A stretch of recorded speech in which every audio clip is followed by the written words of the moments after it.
I'd like to start out with talking about some of the early influences in the early days of the American colonies, really, when the Scotch-Irish English ballad tradition was imported along with the colonists who came over in the early times. And they then embraced that, well, they carried the history, the oral tradition of that music, which is really, it was pretty much an oral tradition.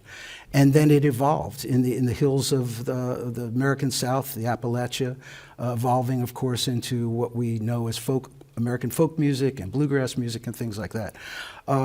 It's a really interesting evolution because when it came over, these traditional songs were really, there were many variations on them.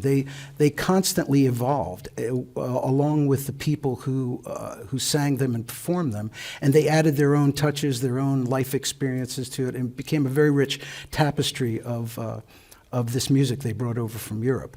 And then on the other side, the other thing that I consider to be the two pillars, I guess you'd call it, of American popular music would be the African American experience and the music that evolved really in the Deep South, coming up from New Orleans, up the river through the Delta, and the music of slavery, the music of the African American experience, basically, the blues, jazz.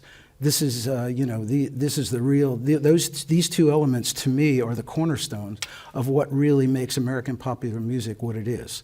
So, along the way, hopefully, I'll demonstrate a few things that, to me, really stand out as key elements in those traditions, which have, brought us to today, and that's a whole other story.